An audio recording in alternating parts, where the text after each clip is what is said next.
പ്രതീക്ഷിച്ചതിലും വലിയ തിരിച്ചടിയാണ് ഇറാന്റെ ഭാഗത്തു നിന്നുണ്ടായിട്ടുള്ളത് എന്ന തിരിച്ചറിവാണ് ബെഞ്ചമിൻ നെതന്യാഹുവിനെ ഈ യുദ്ധത്തിൽ നിന്നും പിന്തിരിപ്പിക്കാൻ പ്രേരിപ്പിച്ചിട്ടുണ്ടാവുക. സത്യത്തിൽ വലിയ പരിഹാസ കഥാപാത്രമായിട്ടുണ്ടെങ്കിലും അയൺ ഡോം തന്നെയാണ് ഇസ്രായേലിനെ രക്ഷിച്ചിട്ടുള്ളത്. പിന്നെ 40,000-ത്തിലധികം കെട്ടിടങ്ങൾ തകർന്നിട്ടും എങ്ങനെയാണ് മരണസംഖ്യ വെറും 29-ൽ നിന്നുപോയത്? വളരെ പെട്ടെന്ന് ഒരു ആക്രമണം ഉണ്ടായാൽ അതിന്റെ സൈറൺ കേൾക്കുമ്പോൾ തന്നെ അവിടെയുള്ള ജനങ്ങൾക്ക് ബങ്കറുകൾക്കുള്ളിലേക്ക് അഭയം പ്രാപിക്കാൻ സാധിക്കുമെന്നതിനാലാണ് അവിടെ മരണസംഖ്യ വളരെ കുറഞ്ഞു പോയത്.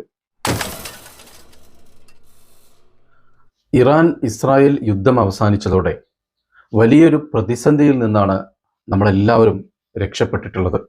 ആ യുദ്ധം മറ്റു യുദ്ധങ്ങളെ പോലെ ദീർഘകാലം തുടർന്നു പോയിരുന്നുവെങ്കിൽ അത് ഏറ്റവും കൂടുതൽ ബാധിക്കുന്നത് നമ്മളെ ഇന്ത്യക്കാരെ തന്നെ ആയിരുന്നു. അതിന് ഏറ്റവും പ്രധാനപ്പെട്ട കാരണം ഹോർമോസ് കടലിടുക്ക് അടക്കാൻ ഇറാൻ പാർലമെന്റ് നിർദ്ദേശം കൊടുത്തിട്ടുണ്ട് എന്ന് മാത്രമല്ല, ആ ഹോർമോസ് കടലിടുക്ക് അടച്ചാൽ അത് ലോകത്തിന്റെ സാമ്പത്തിക സ്രോതസ്സിനെ തന്നെ അത് കാര്യമായിട്ട് ബാധിക്കുകയും അമേരിക്കയുടെ ആക്രമണത്തെ തുടർന്ന് ഗൾഫിലുള്ള അമേരിക്കൻ സൈനിക താവളങ്ങളെയൊക്കെ ഇറാൻ ആക്രമിക്കുകയോട് ചെയ്താൽ ലക്ഷക്കണക്കിന് വരുന്ന പ്രവാസികളെയും കാര്യമായിട്ട് ബാധിക്കും. ലോകത്തിലെ മൊത്തം എണ്ണ വ്യാപാരത്തിന്റെ 25% ഹോർമോസ് കടലിടുക്കിലൂടെയാണെന്നല്ലോ വരുന്നത്. അതിനൊക്കെ സാരമായി ബാധിക്കുമ്പോൾ, പ്രത്യേകിച്ച് ഗൾഫ് രാഷ്ട്രങ്ങളെ അത് കാര്യമായിട്ട് ബാധിക്കുമ്പോൾ, ഇന്ത്യക്കാരായിട്ടുള്ള പ്രവാസികളാണല്ലോ ഗൾഫിൽ ഏറ്റവും കൂടുതലുള്ളത്. ഇന്ത്യയുടെ ഒരു പ്രധാനപ്പെട്ട വരുമാന സ്രോതസ്സായ ഗൾഫ് രാഷ്ട്രങ്ങളെ ബാധിക്കുമ്പോൾ തീർച്ചയായിട്ടും അത് സാരമായി ബാധിക്കാൻ പോകുന്നത് ഇന്ത്യയെ തന്നെയാണ്. അത്തരത്തിലുള്ള വലിയ ദുരന്തത്തിൽ നിന്നാണ്, സാമ്പത്തിക പ്രതിസന്ധിയിൽ നിന്നാണ് ഇന്ത്യക്കാരായ നമ്മളെല്ലാവരും രക്ഷപ്പെട്ടിട്ടുള്ളത്. ലോകത്തിലെ 25% ക്രൂഡ് ഓയിൽ വരുന്നത് ഗൾഫ് രാഷ്ട്രങ്ങളിൽ നിന്നാണല്ലോ. ആ ഗൾഫ് രാഷ്ട്രങ്ങളിൽ നിന്നുള്ള ക്രൂഡ് ഓയിലിന്റെ വരവ് നിലച്ചാൽ ക്രൂഡ് ഓയിലിന്റെ വില വർദ്ധിക്കും, അസംസ്കൃത വസ്തുക്കളുടെ വില വർദ്ധിക്കും, നിത്യോപയോഗ വസ്തുക്കളുടെ അടക്കം നമ്മുടെ എല്ലാ വസ്തുക്കളുടെയും വില വർദ്ധിക്കുമ്പോൾ അത് സാധാരണക്കാർക്ക് ഒരു പക്ഷേ താങ്ങാൻ കഴിയാത്ത വലിയ ദുരന്തങ്ങളായിരിക്കും. അങ്ങനെ ലോകമൊട്ടാകെ പ്രതിസന്ധി ഉണ്ടാകുമ്പോൾ ലോകരാജ്യങ്ങളൊക്കെ ഇസ്രായേലിനെതിരെ തിരിയുന്ന ഒരവസ്ഥ ഉണ്ടാകും. അമേരിക്കയും ഇസ്രായേലിനെയും പിന്തുണക്കുന്ന രാഷ്ട്രങ്ങൾ വരെ ഇസ്രായേലിനെതിരെ തിരിയുന്ന അവസ്ഥ ഉണ്ടാകും. അതുകൊണ്ടൊക്കെ തന്നെയാണ് ഇസ്രായേൽ ഈ യുദ്ധം വളരെ പെട്ടെന്ന് ഈ യുദ്ധം അവസാനിപ്പിച്ചിട്ടുള്ളത്. സത്യത്തിൽ ഇസ്രായേലിന് കനത്ത നാശനഷ്ടമാണ് ഉണ്ടായിട്ടുള്ളത്. അത്തരത്തിലുള്ള വലിയ ഒരു തിരിച്ചടി അവർ പ്രതീക്ഷിച്ചിട്ടില്ല. ആ ഒരു നാശനഷ്ടം കാരണം ഇസ്രായേലിന്റെ നിരന്തരമായ ഇടപെടലുകളും സമ്മർദ്ദങ്ങളും കാരണം അമേരിക്ക ഇടപെടുകയും വെടിനിർത്തലിന് ഇറാൻ സമ്മതിക്കുകയും ചെയ്തു. അങ്ങനെയാണല്ലോ യുദ്ധം അവസാനിച്ചിട്ടുള്ളത്. ഫലസ്തീനിലെ പാവപ്പെട്ട മനുഷ്യരെ ആക്രമിക്കുന്നത് പോലെയല്ല, അവരെ കൂട്ടക്കുരുതി ചെയ്യുന്നത് പോലെയല്ല ഇറാനെ ആക്രമിക്കുന്നത് എന്നുള്ള തിരിച്ചറിവ്, പ്രതീക്ഷിച്ചതിലും വലിയ തിരിച്ചടിയാണ് ഇറാന്റെ ഭാഗത്തു നിന്നുണ്ടായിട്ടുള്ളത് എന്ന തിരിച്ചറിവാണ് ബെഞ്ചമിൻ നെതന്യാഹുവിനെ ഈ യുദ്ധത്തിൽ നിന്നും പിന്തിരിപ്പിക്കാൻ പ്രേരിപ്പിച്ചിട്ടുണ്ടാവുക. കാരണം ഈ യുദ്ധം തുടർന്നു പോയാൽ ഇറാന്റെ 80% മാത്രമുള്ള ഇസ്രായേൽ എന്ന രാജ്യം തകർന്ന് തരിപ്പണമാവുമെന്നത് തീർച്ചയാണ്. അത്രത്തോളം മിസൈലുകളുടെ ശേഖരണമാണ് ഇറാന്റെ പക്കലുള്ളത്. 25,000-ത്തിലധികം ബാലിസ്റ്റിക് മിസൈലുകൾ ഇറാന്റെ പക്കലുണ്ടെന്ന് ബെഞ്ചമിൻ നെതന്യാഹു തന്നെ പറഞ്ഞിട്ടുണ്ട്. അതുകൊണ്ടാണ് ഇറാന്റെ പരമോന്നത നേതാവ് അലി ഖാംനയിയെ വധിക്കുമെന്നും ഇറാന്റെ ഭരണകൂടം മാറ്റിമറിക്കുമെന്നൊക്കെ, ഇറാന്റെ ആണവ നിലയ കേന്ദ്രങ്ങൾ തകർക്കുമെന്നൊക്കെ പ്രഖ്യാപിച്ച് മുന്നിട്ടിറങ്ങിയ ബെഞ്ചമിൻ നെതന്യാഹുവിനെ ഇതിൽ നിന്നും പിന്മാറേണ്ടി വന്നിട്ടുള്ളത്. ഒടുവിൽ അലി ഖാംനയി ആവശ്യപ്പെട്ടാൽ വെടിനിർത്തൽ നടപ്പിലാക്കുമെന്ന അവസ്ഥയിലേക്ക് ബെഞ്ചമിൻ നെതന്യാഹുവിനെ എത്തിച്ചിട്ടുള്ളത് ഇസ്രായേൽ സംഭവിച്ച വലിയ രീതിയിലുള്ള നാശനഷ്ടങ്ങൾ തന്നെയാണ്. അതല്ലെങ്കിൽ യുദ്ധക്കൊതിയന്മാരായ അമേരിക്കയും ഇസ്രായേലും ഒന്നും ഈ യുദ്ധം ഇത്ര പെട്ടെന്ന് അവസാനിപ്പിക്കാൻ തയ്യാറാകുമായിരുന്നില്ല. ഇതിനു മുമ്പുണ്ടായിരുന്ന യുദ്ധങ്ങളൊക്കെ അത്തരത്തിലാണല്ലോ. ഇറാഖ് യുദ്ധവും അഫ്ഗാൻ യുദ്ധവും ഒക്കെ എത്രത്തോളം നീണ്ടുപോയിട്ടുണ്ട്. ഇപ്പൊ നടന്നുകൊണ്ടിരിക്കുന്ന റഷ്യ യുക്രൈൻ യുദ്ധം എത്രത്തോളം നീണ്ടുപോയിട്ടുണ്ട്. അപ്പൊ അത്തരത്തിൽ ബദ്ധവൈരികളായ ഇറാനും ഇസ്രായേലുമുള്ള യുദ്ധം ഇത്ര പെട്ടെന്ന് അവസാനിപ്പിക്കുമെന്ന് ഒരു രാഷ്ട്രീയ നിരീക്ഷകനും പ്രതീക്ഷിച്ചിട്ടുണ്ടാവില്ല. എന്നാൽ അപ്രതീക്ഷിതമായി ഇത് വളരെ പെട്ടെന്ന് അവസാനിക്കുകയായിരുന്നു. ചില നാടകീയമായിട്ടുള്ള സംഭവങ്ങളൊക്കെ അതിന് പിന്നാലെ ഉണ്ടായിട്ടുണ്ടെന്ന് നമുക്ക് എല്ലാവർക്കും അറിയാം. ഇസ്രായേലിന്റെ ലക്ഷ്യമെന്ന് പറയുന്നത് കേവലം ഇറാന് മാത്രമല്ലല്ലോ, ഫലസ്തീൻ മാത്രമല്ലല്ലോ, ജോർദാനും ലെബനാനും സിറിയയും അടക്കം ആ ചുറ്റുവട്ടത്തുള്ള രാജ്യങ്ങളൊക്കെ പിടിച്ചടക്കുക എന്നത് തന്നെയാണ് ഇസ്രായേലിന്റെ ലക്ഷ്യം. പക്ഷെ അതിന് തടസ്സം നിൽക്കുന്നത് ഇറാനാണെന്ന് മാത്രം. അതുകൊണ്ടാണ് ഇറാനെ തകർക്കാൻ അമേരിക്കയും ഇസ്രായേലും നിരന്തരം പരിശ്രമിക്കുന്നത്. പക്ഷേ അവർ പ്രതീക്ഷിച്ചതിലും വലിയ തിരിച്ചടിയാണ് ഇറാന്റെ ഭാഗത്തുനിന്ന് കിട്ടിയെന്ന് മാത്രം. ഇറാനിലും ഇസ്രായേലിലും വലിയ നിരക്കുള്ള നാശനഷ്ടങ്ങൾ സംഭവിച്ചിട്ടുണ്ട്. 610 പേരാണ് ഇറാനിൽ കൊല്ലപ്പെട്ടത്. 5000-ത്തിലധികം പേർക്ക് ഇറാനിൽ പരിക്കേറ്റിട്ടുണ്ട്.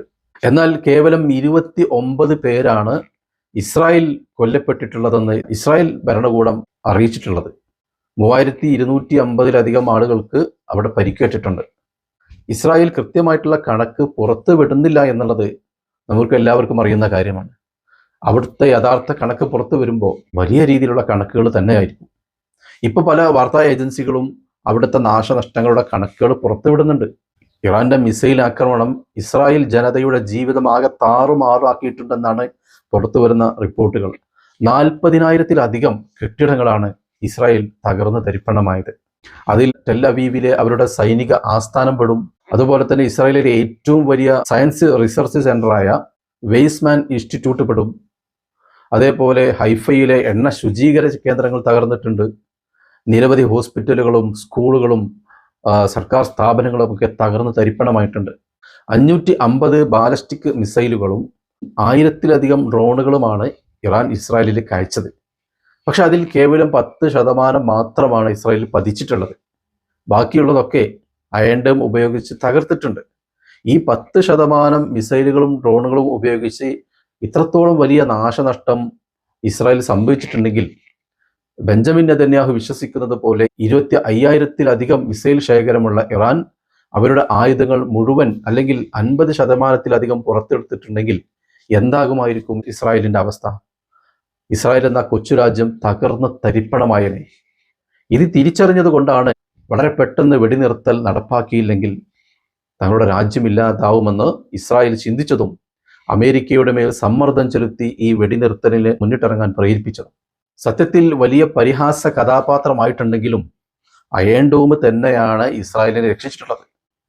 അതല്ലെങ്കിൽ 1000-ലധികം ഡ്രോണുകളും 500-ലധികം ബാലസ്റ്റിക് മിസൈലുകളും ഇസ്രായേൽ പതിച്ചിരുന്നേനെ. അതിൽ നിന്നും അവരെ രക്ഷപ്പെടുത്തിയത് അയൺ ഡോമുകൾ തന്നെയാണ്. പിന്നെ 40,000-ലധികം കെട്ടിടങ്ങൾ തകർന്നിട്ടും എങ്ങനെയാണ് മരണസംഖ്യ വെറും 29-ൽ നിന്നുപോയത്?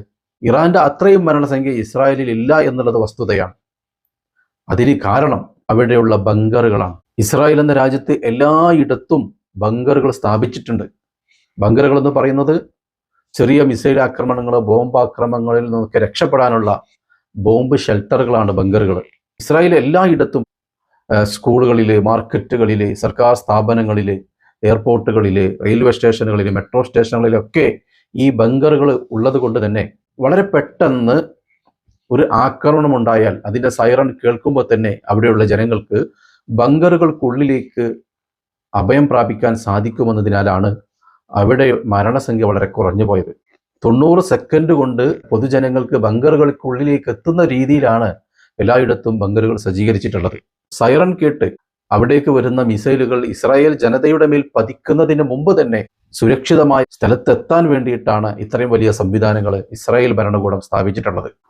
സ്കൂൾ വിദ്യാർത്ഥികൾക്ക് ഈ ബങ്കറുകളിലേക്ക് രക്ഷപ്പെടാനുള്ള എല്ലാ ട്രെയിനിങ്ങും നൽകുന്നുണ്ട്. അത് അവരുടെ സ്കൂൾ സിലബസിൽ തന്നെ ഉൾപ്പെടുത്തിയിട്ടുണ്ട്. പൊതുസ്ഥലങ്ങളിൽ മാത്രമല്ല, അവരുടെ വീടുകളിലും ബങ്കറുകൾ സ്ഥാപിക്കുന്നുണ്ട്. 1990 ശേഷം ഇസ്രായേൽ ഭരണകൂടം വീട് നിർമ്മാണ പെർമിഷൻ നൽകണമെങ്കിൽ അവിടെ ബങ്കർ ഉണ്ടായിരിക്കണമെന്നാണ് നിയമം. അതുകൊണ്ട് തന്നെ ഇസ്രായേലിലെ എല്ലാ വീടുകളിലും സുരക്ഷയ്ക്ക് വേണ്ടി ബങ്കറുകളുണ്ട്. അപ്പോൾ ഒരു ആക്രമണം ഉണ്ടാകുമ്പോൾ സൈറൻ കേട്ടാൽ അവർക്ക് വീടുകളിലെ ബങ്കറുകളിൽ പോയി അഭയം പ്രാപിക്കുന്ന തരത്തിൽ അവർ ജാഗ്രതയോടെയാണ് ജീവിക്കുന്നത്. അവരൊക്കെ വീടുകളിൽ സ്ഥാപിക്കുന്ന ബങ്കറുകളുടെ ചെലവ് എന്ന് പറയുന്നത് അവരുടെ വീടിൻ്റെ മൊത്തം ചെലവിൻ്റെ 10% വരും. അത്രയും ഹൈ സെക്യൂരിറ്റി ഉള്ള ബങ്കറുകളാണ് പല സ്ഥലത്തും സ്ഥാപിച്ചിട്ടുള്ളത്. ചില സ്ഥലങ്ങളിലെ ബങ്കറുകൾ എന്ന് പറയുന്നത് 50-60 മീറ്ററോളം താഴ്ചയുള്ള സ്ഥലത്താണ് സ്ഥിതി ചെയ്യുന്നത്. അത്രയും സുരക്ഷിതമായ ബങ്കറുകൾ അവർ സ്ഥാപിക്കുന്നത് കൊണ്ട് തന്നെ ചെറിയ ചെറിയ ആക്രമണങ്ങളിൽ നിന്നൊക്കെ ഇസ്രായേൽ ജനതയ്ക്ക് രക്ഷപ്പെടാൻ സാധിക്കും. പക്ഷേ ബങ്കറുകൾ ഒരിക്കലും തകർക്കാൻ പറ്റില്ല എന്നൊന്നും ഇസ്രായേൽ വാദിക്കുന്നില്ല. ബാലിസ്റ്റിക് മിസൈലുകൾ, ഇറാൻ അയച്ച സൂപ്പർസോണിക് മിസൈലുകളൊക്കെ ബങ്കറുകൾ തകർക്കാൻ സാധിക്കുന്നത് തന്നെയാണ്. അതുകൊണ്ട് തന്നെയാണ് വെടിനിർത്തലിന് മുമ്പ് ഇറാൻ അയച്ച മിസൈലുകളിൽ ഈ ബങ്കറുകളിൽ അഭയം പ്രാപിച്ചവരും മരണപ്പെട്ടിട്ടുണ്ട്. 1948 ഇസ്രായേൽ എന്ന അധിനിവേശ രാജ്യം രൂപീകരിച്ചത് മുതൽ തന്നെ ഇസ്രായേൽ ജനത വളരെയധികം പേടിയോടെയും ജാഗ്രതയോടെയുമാണ് ജീവിക്കുന്നത്. കാരണം ഇസ്രായേൽ ഭരണകൂടം ഫലസ്തീൻ ജനതയോട് കാട്ടിക്കൂട്ടുന്ന ക്രൂരതകൾ ലോകത്തിന് മുഴുവൻ അറിയുന്ന കാര്യമാണ്. ലോകരാജ്യങ്ങളൊക്കെയും അതിനെ ശക്തമായി എതിർത്തിട്ടുണ്ട്, വിയോജിപ്പ് പ്രകടിപ്പിച്ചിട്ടുണ്ട്. അതുകൊണ്ട് തന്നെ തങ്ങളുടെ ഭരണകൂടം ഫലസ്തീൻ ജനതയോട് കാട്ടുന്ന അധിനിവേശവും ക്രൂരതയുമൊക്കെ തങ്ങൾക്ക് എന്തെങ്കിലും തിരിച്ചടി കിട്ടും, ഒരു പ്രത്യാക്രമണം എന്തെങ്കിലും ഉണ്ടാവുമെന്നുള്ള ഒരു ജാഗ്രതയോടെയാണ് ഇസ്രായേൽ ജനത ജീവിക്കുന്നത്. അതുകൊണ്ട് വളരെ ചെറുപ്പം മുതൽ അവർ ഇത്തരത്തിലുള്ള ആക്രമണങ്ങളെ ചെറുക്കാനുള്ള എല്ലാ സജ്ജീകരണങ്ങളും അവർ നിർവഹിച്ചു കൊണ്ടിരിക്കുന്നു. എല്ലാ പരിശീലനവും അവർ നിർവഹിച്ചു കൊണ്ടിരിക്കുന്നു. ഒരു വശത്ത് അവർ സാധാരണ ജീവിതം നയിക്കുമ്പോൾ അവർ ജോലിക്ക് പോവുക, വിദ്യാലയങ്ങളിൽ പോവുക, മറ്റ് വിനോദ സ്ഥലങ്ങളിൽ പോവുക, അങ്ങനെ ഒരു വശത്ത് അവർ സാധാരണ ജീവിതം നയിക്കുമ്പോൾ മറ്റൊരു വശത്ത് ഏത് സമയവും എവിടെ നിന്നും ഒരു ആക്രമണം പ്രതീക്ഷിക്കാം എന്ന രീതിയിലുള്ള ജാഗ്രതയോടെ സൂക്ഷ്മതയോടെയാണ് അവർ ജീവിക്കുന്നത്. അതുകൊണ്ട് തന്നെ ഏത് സ്ഥലത്താണെങ്കിലും വളരെ പെട്ടെന്ന് ബങ്കറുകളിലേക്ക് അഭയം പ്രാപിക്കാനുള്ള ഒരു ജാഗ്രതയോടെയാണ് അവർ ജീവിച്ചുകൊണ്ടിരിക്കുന്നത്. ചെറുപ്പം മുതലേ ആ ഒരു ജാഗ്രതയോടെ അവർ ജീവിക്കുന്നത് കൊണ്ട്, ആ ഒരു പരിശീലനത്തോടെ അവർ ജീവിക്കുന്നത് കൊണ്ട് തന്നെ സൈറൺ മുഴങ്ങി രണ്ടാമതൊന്നും ആലോചിക്കാതെ വളരെ പെട്ടെന്ന് എവിടെയാണ് ബങ്കറുകൾ ഉള്ളത് അവിടേക്ക് കുതിച്ച് അഭയം പ്രാപിക്കാൻ അവർക്ക് സാധിക്കും. ഈ ഒരു അസമാധാനം അവർക്കൊരിക്കലും ഇല്ലാതാവുന്നില്ല. കാലാകാലം ഈ ഒരു ഭീതിയിൽ തന്നെയാണ് അവർ ജീവിക്കുന്നത്. ഏത് സമയത്തും എവിടെ നിന്നും ഒരു ആക്രമണം പ്രതീക്ഷിച്ചുകൊണ്ട് തന്നെയാണ് ഇസ്രായേൽ ജനത കാലാകാലം ജീവിക്കുന്നത്. എപ്പോഴാണ് തങ്ങളുടെ ജീവൻ നഷ്ടപ്പെടുമെന്ന് അറിയില്ല. ആ ഒരു ഭീതിയോടെ തന്നെയാണ് അവരുടെ സാധാരണ ജീവിതം നയിച്ചുകൊണ്ടിരിക്കുന്നത്. പക്ഷേ 10,000-കണക്കിന് അമേരിക്കൻ വംശജർ ഇസ്രായേലിൽ നിന്നും പിൻവാങ്ങി അമേരിക്കയിലേക്ക് പോയിട്ടുണ്ട്. മറ്റ് രാജ്യക്കാരൊക്കെയും അവരുടെ രാഷ്ട്രങ്ങളിലേക്ക് തിരികെ പോയിട്ടുണ്ട്.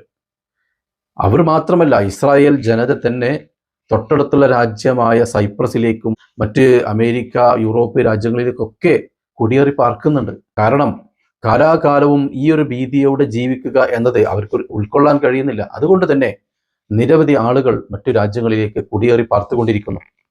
ഒരുപക്ഷെ വരും കാലങ്ങളിൽ വലിയ പ്രതിസന്ധി ഇത് കാരണം ഇസ്രായേൽ അനുഭവിക്കാൻ സാധ്യതയുണ്ട്. പശ്ചിമേഷ്യ വളരെ ഭീതിയോടെ കണ്ടിരുന്ന ഈ ഒരു യുദ്ധമുഖം അവസാനിച്ചതുകൊണ്ട് വലിയ ദുരന്തങ്ങളും പ്രതിസന്ധികളും ഒന്നും ഉണ്ടാവാതെ തൽക്കാലം നമുക്ക് സമാധാനിക്കാം.